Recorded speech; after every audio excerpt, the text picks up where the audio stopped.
les plus belles actions qu'on a pu poser en tant que syndicaliste. La grève 89, le post-grève 89, où chaque infirmière s'est engagée à se partager des amendes qui découlaient de cette grève-là, parce que on considérait que des infirmières qui travaillaient dans des lieux, je dirais, plus qu'essentiels, la salle d'urgence, les soins intensifs, la chimiothérapie, etc., on n'avait désigné aucune infirmière gréviste dans ces centres-là. Parce qu'on disait, il n'est pas question qu'on fasse travailler à personnel réduit ces centres d'activité-là.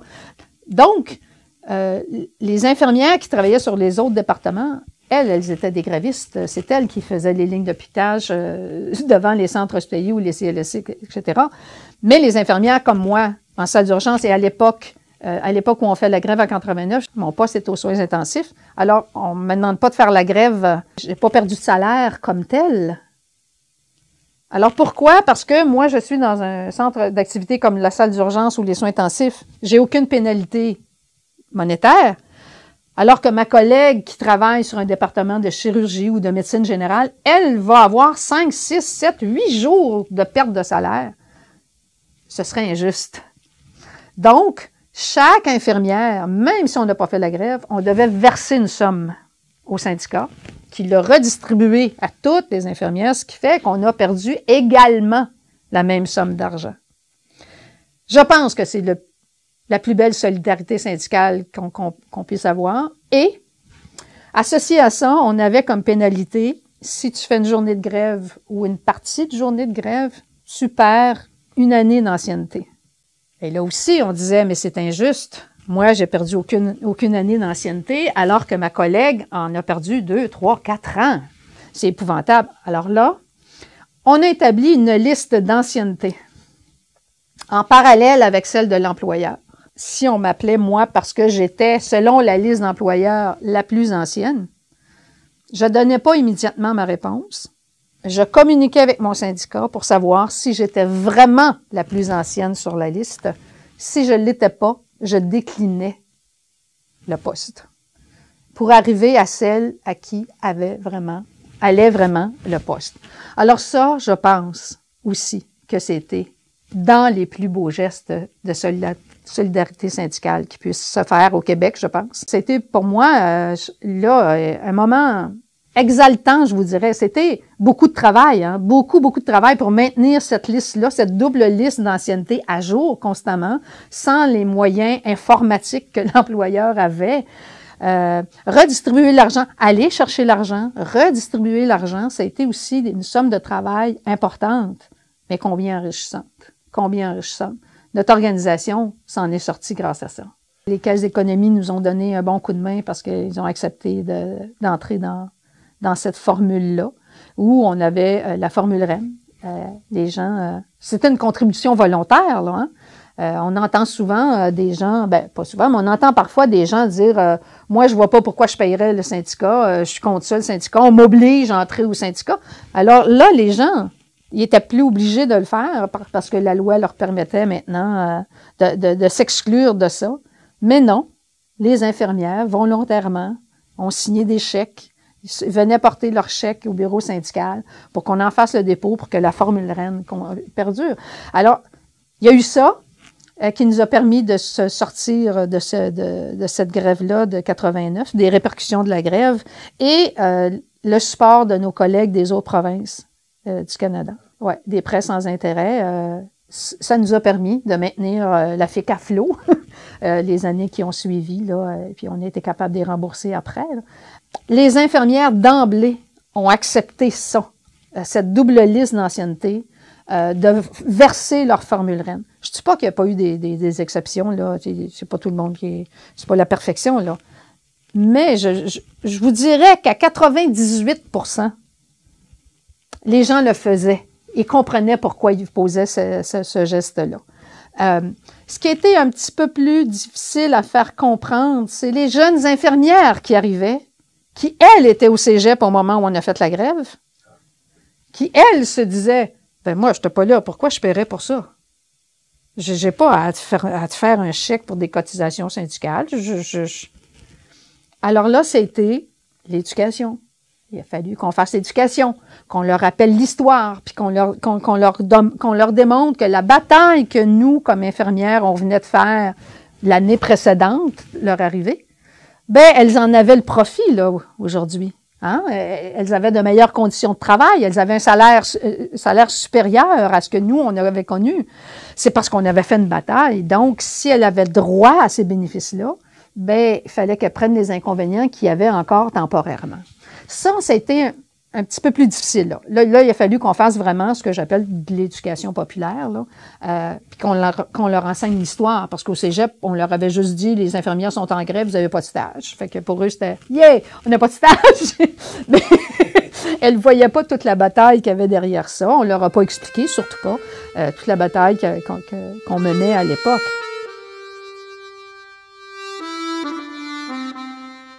Vous savez, quand vous prenez le téléphone puis que là, vous dites à vos gens, ben, on déclenche la grève.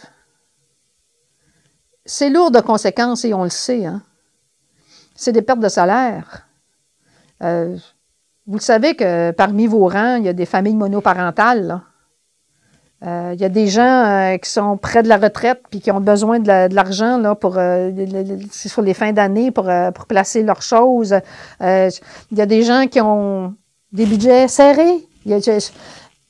Et là, tu vas leur imposer quelque part une perte de salaire.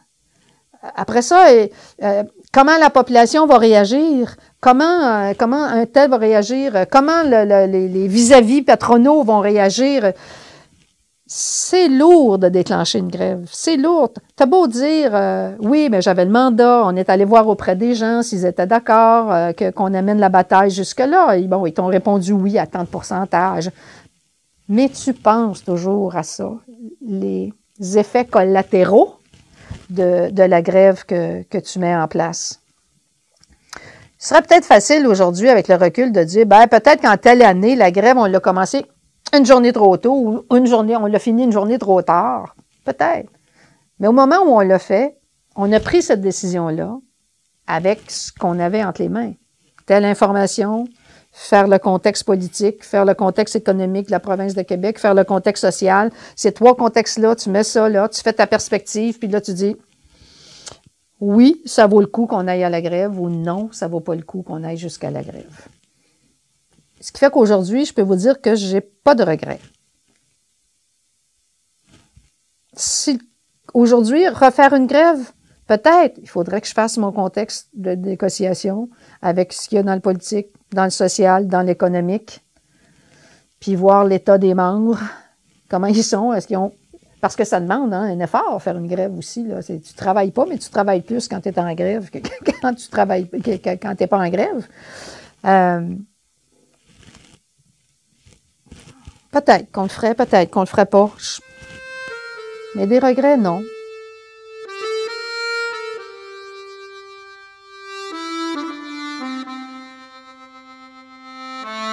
Il y a des iniquités, hommes-femmes, qui m'ont toujours fait réagir, qui vont encore me faire réagir. À titre d'exemple, là,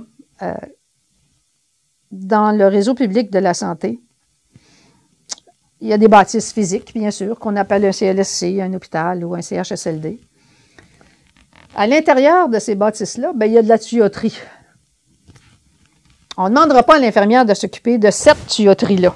On lui demande de s'occuper d'une autre sorte de tuyau, mais pas de celui-là. C'est un domaine qui est essentiellement masculin, la tuyauterie. Présentement, il y a plus d'hommes qui travaillent comme techniciens en tuyauterie. Donc, on le qualifie d'emploi masculin.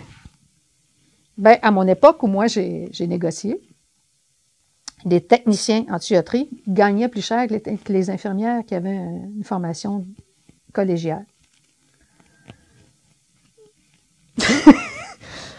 Alors, j'avoue que ça me faisait réagir. Et ça me fait encore réagir aujourd'hui quand je vois ou j'entends des choses comme ça. Je suis pour la relativité salariale, je suis pour l'équité salariale. Alors, mais aujourd'hui, il y a encore des choses comme ça. Si on regarde dans les positions, souvent dans les ministères même du Québec, qui détient les rangs les mieux payés? Ce sont des hommes.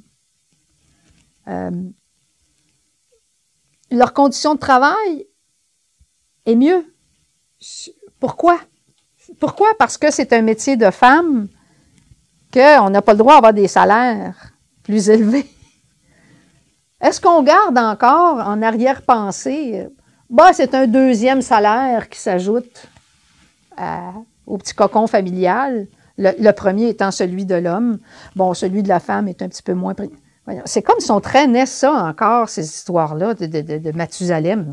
J'ai vu, au cours de ma carrière d'infirmière, des collègues à moi, infirmiers, qui avaient moins d'expérience, qui avaient parfois moins d'études complétées que d'autres collègues féminines, mais c'était les collègues masculins qui obtenaient les postes cadres, comme les caisses populaires. À une certaine époque, les postes cadres étaient détenus par des hommes. Des directrices d'hôpitaux, là, ça a pris du temps avant qu'on en ait. Même des directrices de soins infirmiers, c'était des directeurs de soins infirmiers. Quand on regarde dans le monde politique, là, les dossiers, là, je vous dirais, d'importance plus grande, sont souvent offerts à des hommes, sont moins offerts à des femmes. Si une femme verse une larme, elle est faible.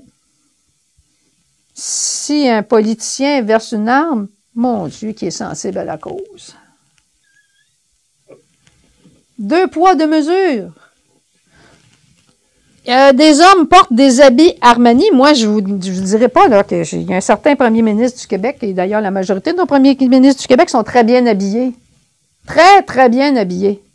Hein? Ils n'ont pas des vestons coupés chez le petit tailleur du coin, là. On s'entend?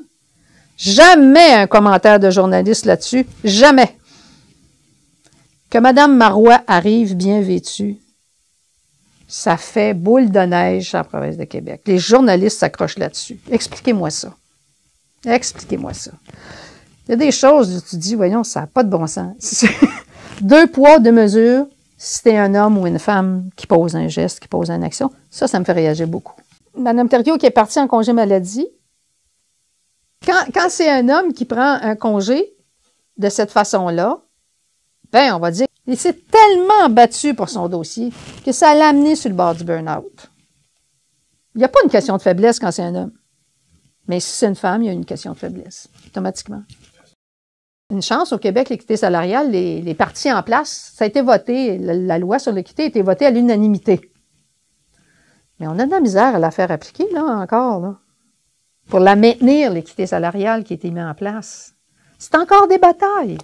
Tu te dis, mais là, il y a même une loi, là, puis ça m'a fait réagir, là, homme-femme, là, parce que le dossier de l'équité salariale, c'est moi qui l'avais débuté.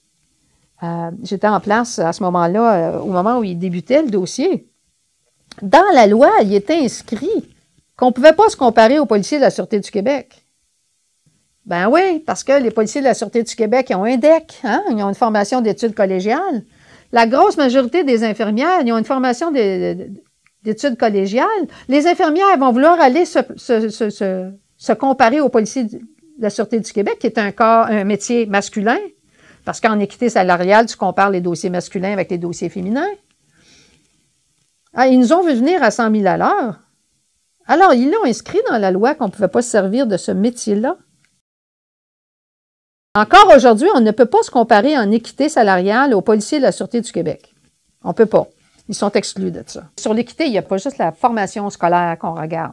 On regarde les responsabilités, hein? On regarde les inconvénients qu'il y a à pratiquer ce métier-là. Écoutez, un exemple, là, on a comparé des infirmières avec des travailleurs de la voirie. C'était correct qu'on le fasse, ça. Ça faisait partie des dossiers. Parce qu'on regardait l'inconvénient du matériel qu'on doit porter lorsqu'on travaille. Bon, une infirmière qui est auprès d'un patient qu'on dit en isolement, donc qui est dans une chambre qui doit être isolée, l'infirmière doit rentrer avec une jaquette par-dessus elle, un masque, des gants, tout ça. Mais savez-vous que les travailleurs de la voirie en Abitibi sont obligés de porter un masque, un voile là, de pêcheur là, au printemps, là, quand les mouches noires sortent? Là? Ben, mon masque à moi, ou le voile de pêcheur, c'est le même inconvénient. Alors, si moi, j'ai droit à 3 points de plus parce que j'ai un masque, mais le travailleur de la voirie a le droit à son 3 points parce que lui, il a tout son filet de pêcheur sur la tête. C'était normal qu'on se compare comme ça. On voulait aussi se comparer aux policiers de la Sûreté du Québec, mais non, on ne peut pas. Parce que là, le salaire est plus élevé de ce côté-là. Fait que c'est sûr qu'ils les ont exclus. Quand la loi de l'équité a été promue à l'Assemblée nationale, il y a un petit fin-fin de l'autre côté là, qui a dit, ouais, ben là, vous savez, les policiers, tous les gens qui ont des dettes, tous les gens, pas juste les infirmières, là, mais tous les gens dans le réseau de la santé ou dans le réseau de l'éducation qui ont un DEC, ils vont vouloir se comparer aux policiers de la Sûreté du Québec, qui, eux, ont un bon salaire. Alors, quand le gouvernement nous a obligés à couper à 1 de notre salaire, là, ça, c'était Daniel Johnson, ouais, qui nous a obligés à couper à 1 de notre salaire. Bien, savez-vous que les policiers, eux autres, là, ça a été quoi, la Sûreté du Québec? Les policiers, ils ont le droit à 5 chemises fournies mettons, je sais pas combien, aux années, là, on leur fournit 5 chemises de travail avec leur uniforme. Leur uniforme est fourni, d'ailleurs. Bien, eux autres, ils ont dit, bien, au lieu de nous fournir les uniformes puis des 5 chemises aux années, fournissez-nous les uniformes aux années et demie. Vous allez récupérer le 1 %. C'est comme ça, eux autres, qui ont récupéré le 1 %. Nous autres, ils sont venus chercher ça dans nos salaires. On a eu moins de journées de maladie cette année-là, puis...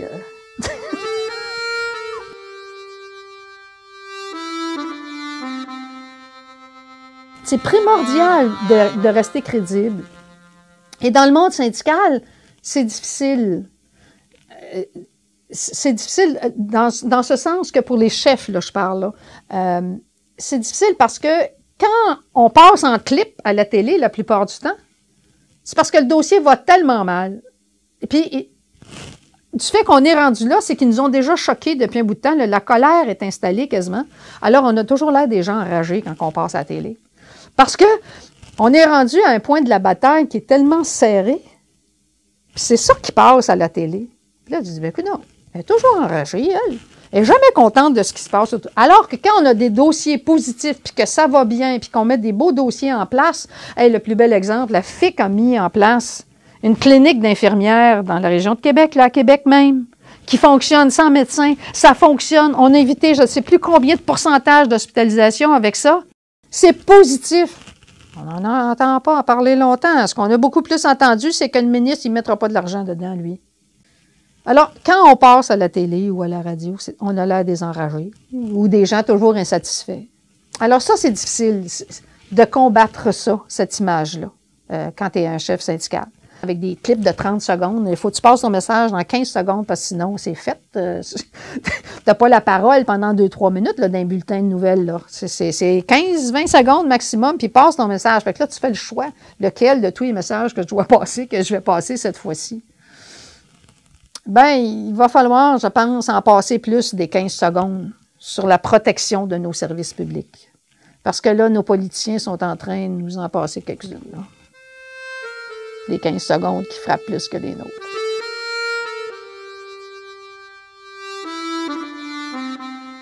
Sur l'attaque des services publics, la bataille se fait sur l'argent, essentiellement sur l'argent.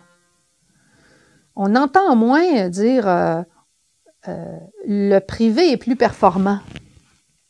On entend juste dire on va être capable d'être performant même en diminuant les sommes. Ce qui est complètement ridicule, là. Ce qui est complètement ridicule.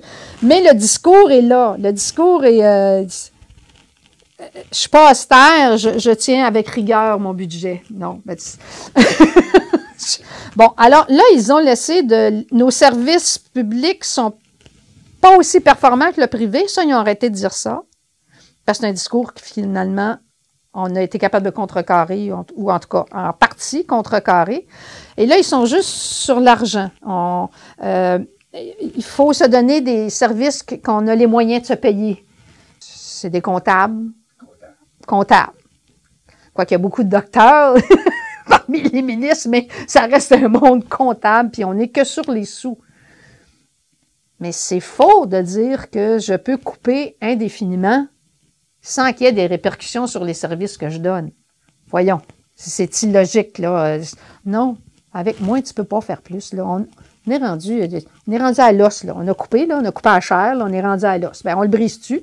Et là, si on le brise, pensez-y, là, parce que là, c'est une réparation un peu plus grande si l'os est atteint aussi. On est en train de faire l'erreur magistrale, là. Aller sabrer dans l'éducation le service public essentiel, primordial, en tête, pour moi, de tous les services publics. Si tu n'as pas d'éducation publique, tout se détériore. La situation économique va se détériorer et la santé physique aussi va se détériorer. Tout part d'une éducation. Ton peuple, il faut que tu l'éduques. S'il n'est pas éduqué, premièrement, ben là, c'est plus facile aussi de mettre des dictateurs puis de mettre des gens qui vont te faire croire n'importe quoi. Tu n'as pas l'éducation, là. Après l'éducation, tant qu'à moi, c'est la santé. Mais ce qui est primordial pour moi, c'est l'éducation, ensuite la santé. Mais là, on est en train de sabrer dans ces deux services-là. On est en train de détruire ce que nos pères ont gagné, ce que nos pères ont mis en place. Je trouve ça épouvantable. C'est l'argent qui, là, mène présentement le discours. Moins que l'argent soit le déterminant de tout ce que tu dois faire, moi, c'est pas ça. Moi, mon déterminant, c'est les humains qui sont autour de moi, les concitoyennes autour de moi. Quelles conditions de vie ont-ils ou ont-elles? Est-ce qu'ils ont l'éducation? Est-ce qu'ils ont un réseau de santé? Des loisirs? Oui, c'est correct. Non, mettons-les en place. Oui, il y en a, ne démolissons pas ce qu'il y a là, allons à l'améliorer. Doit-on vraiment avoir le budget 0,000 pour pas faire de déficit jamais? Non. Non. On est capable d'avancer même avec des budgets déficitaires. Je ne dis pas de faire des dépenses sans regarder, mais il y a des dépenses qui sont nécessaires. Des dépenses en éducation, c'est nécessaire. Des dépenses en santé, c'est nécessaire. Mais je vous dirais des dépenses en loisirs aussi, c'est nécessaire pour le bien-être, pour la santé mentale. Il ne faut pas dénigrer ça, la santé mentale d'une population. Il faut y voir aussi. Et présentement, les deux hommes qui ont les gros dossiers ne partagent pas tout à fait ma vision des choses. Ils sont plus sur l'avancement de la carrière, puis il faut absolument arriver à budget zéro. C'est pas la vision que moi j'ai.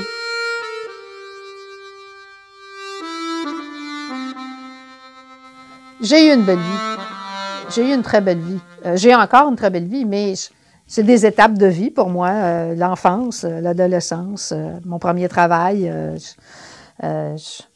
ma carrière syndicale après, et puis maintenant ma retraite. Mes étapes sont réussies pour moi. Un petit peu plus tôt, je vous disais que j'avais eu une enfance heureuse. Ben, je peux dire que j'ai eu une vie heureuse. J'ai encore une vie heureuse. Je recommencerai? Oui. Avec la même équipe? Oui.